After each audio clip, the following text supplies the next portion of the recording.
मत्ती रचित सुसमाचार 27वां अध्याय। जब भोर हुई तो सब महायाजकों और लोगों के पुरनियों ने यीशु के मार डालने की सम्मति की और उन्होंने उसे बांधा और ले जाकर पिलातुस हाकिम के हाथ में सौंप दिया। जब उसके पकड़वाने वाले यहूदा ने देखा कि वह दोषी ठहराया गया है तो वह पछताया और वे 30 चांदी के सिक्के महायाजकों और पुरनियों के पास फेर लाया और कहा, मैंने निर्दोषी को घात के लिए पकड़वाकर पाप किया है। उन्होंने कहा, हमें क्या, तू ही जान। तब वह उन सिक्कों को मंदिर में फेंक कर चला गया और जाकर अपने आप को फांसी दी। महायाजकों ने उन सिक्कों को लेकर कहा, इन्हें भंडार में रखना उचित नहीं, क्योंकि यह लोहू का दाम है। सो उन्होंने सम्मति करके उन सिक्कों से परदेशियों के गाड़ने के लिए कुम्हार का खेत मोल ले लिया। इस कारण वह खेत आज तक लोहू का खेत कहलाता है। तब जो वचन यिर्मयाह भविष्यद्वक्ता के द्वारा कहा गया था वह पूरा हुआ कि उन्होंने वे 30 सिक्के अर्थात उस ठहराए हुए मूल्य को जिसे इस्राएल की संतान में से कितनों ने ठहराया था ले लिए, और जैसे प्रभु ने मुझे आज्ञा दी थी वैसे ही उन्हें कुम्हार के खेत के मूल्य में दे दिया। जब यीशु हाकिम के सामने खड़ा था तो हाकिम ने उससे पूछा कि क्या तू यहूदियों का राजा है? यीशु ने उससे कहा, तू आप ही कह रहा है। जब महायाजक और पुरनिये उस पर दोष लगा रहे थे तो उसने कुछ उत्तर नहीं दिया। इस पर पिलातुस ने उससे कहा, क्या तू नहीं सुनता कि ये तेरे विरोध में कितनी गवाहियां दे रहे हैं? परंतु उसने उसको एक बात का भी उत्तर नहीं दिया। यहां तक कि हाकिम को बड़ा आश्चर्य हुआ। और हाकिम की यह रीति थी कि उस पर्व में लोगों के लिए किसी एक बंधुए को जिसे वे चाहते थे छोड़ देता था। उस समय बरअब्बा नाम उन्हीं में का एक नामी बंधुआ था। सो जब वे इकट्ठे हुए तो पिलातुस ने उनसे कहा, तुम किसको चाहते हो कि मैं तुम्हारे लिए छोड़ दूं, बरअब्बा को या यीशु को जो मसीह कहलाता है? क्योंकि वह जानता था कि उन्होंने उसे डाह से पकड़वाया है। जब वह न्याय की गद्दी पर बैठा हुआ था तो उसकी पत्नी ने उसे कहला भेजा कि तू उस धर्मी के मामले में हाथ न डालना, क्योंकि मैंने आज स्वप्न में उसके कारण बहुत दुख उठाया है। महायाजकों और पुरनियों ने लोगों को उभारा कि वे बरअब्बा को मांग लें और यीशु को नाश कराएं। हाकिम ने उनसे पूछा कि इन दोनों में से किसको चाहते हो कि तुम्हारे लिए छोड़ दूं? उन्होंने कहा, बरअब्बा को। पिलातुस ने उनसे पूछा, फिर यीशु को जो मसीह कहलाता है क्या करूं? सब ने उससे कहा, वह क्रूस पर चढ़ाया जाए। हाकिम ने कहा, क्यों, उसने क्या बुराई की है? परंतु वे और भी चिल्ला चिल्ला कर कहने लगे, वह क्रूस पर चढ़ाया जाए। जब पिलातुस ने देखा कि कुछ बन नहीं पड़ता परंतु इसके विपरीत हुल्लड़ होता जाता है, तो उसने पानी लेकर भीड़ के सामने अपने हाथ धोए और कहा, मैं इस धर्मी के लोहू से निर्दोष हूं, तुम ही जानो।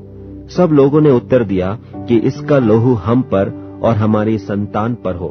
इस पर उसने बरअब्बा को उनके लिए छोड़ दिया और यीशु को कोड़े लगवाकर सौंप दिया कि क्रूस पर चढ़ाया जाए। तब हाकिम के सिपाहियों ने यीशु को किले में ले जाकर सारी पलटन उसके चहुं ओर इकट्ठी की और उसके कपड़े उतारकर उसे किरमिजी बागा पहनाया और कांटों का मुकुट गूंथकर उसके सिर पर रखा और उसके दाहिने हाथ में सरकंडा दिया और उसके आगे घुटने टेक कर उसे ठट्ठे में उड़ाने लगे कि हे यहूदियों के राजा नमस्कार, और उस पर थूका और वही सरकंडा लेकर उसके सिर पर मारने लगे।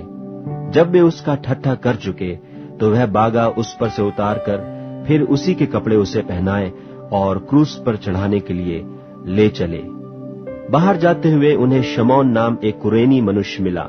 उन्होंने उसे बेगार में पकड़ा कि वह उसका क्रूस उठा ले चले, और उस स्थान पर जो गुलगुता नाम की जगह अर्थात खोपड़ी का स्थान कहलाता है पहुंचकर उन्होंने पित्त मिलाया हुआ दाखरस उसे पीने को दिया, परंतु उसने चखकर पीना न चाहा।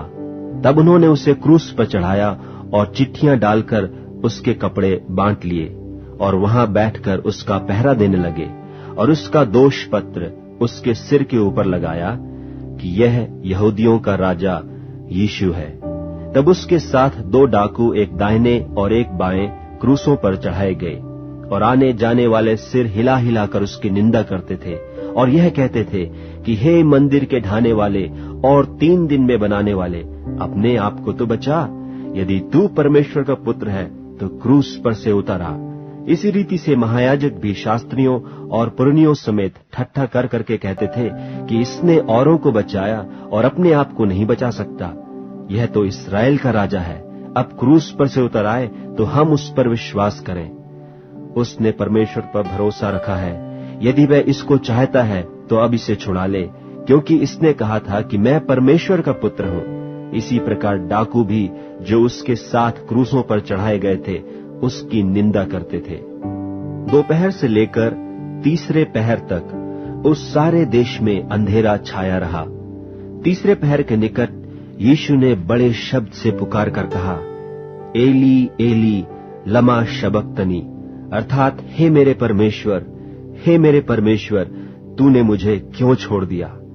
जो वहां खड़े थे उनमें से कितनों ने यह सुनकर कहा, वह तो एलिय्याह को पुकारता है। उनमें से एक तुरंत दौड़ा और स्पंज लेकर सिरके में डुबोया और सरकंडे पर रखकर उसे चुसाया। औरों ने कहा, रह जाओ, देखें एलिय्याह उससे बचाने आता है कि नहीं। तब यीशु ने फिर बड़े शब्द से चिल्लाकर प्राण छोड़ दिए, और देखो मंदिर का पर्दा ऊपर से नीचे तक फटकर 2 टुकड़े हो गया, और धरती डोल गई और चट्टानें तड़क गईं और कब्रें खुल गईं, और सोए हुए पवित्र लोगों की बहुत लोथें जी उठीं। और उसके जी उठने के बाद वे कब्रों में से निकलकर पवित्र नगर में गए और बहुतों को दिखाई दिए। तब सूबेदार और जो उसके साथ यीशु का पहरा दे रहे थे भूइंडोल और जो कुछ हुआ था देखकर अत्यंत डर गए और कहा, सचमुच यह परमेश्वर का पुत्र था। वहां बहुत सी स्त्रियां जो गलील से यीशु की सेवा करती हुई उसके साथ आई थीं, दूर से यह देख रही थीं। उनमें मरियम मगदलीनी और याकूब और योसेस की माता मरियम और जब्दी के पुत्रों की माता थीं। जब सांझ हुई तो यूसुफ नाम अरमतियाह का एक धनी मनुष्य जो आप ही यीशु का चेला था आया। उसने पिलातुस के पास जाकर यीशु की लोथ मांगी। इस पर पिलातुस ने दे देने की आज्ञा दी।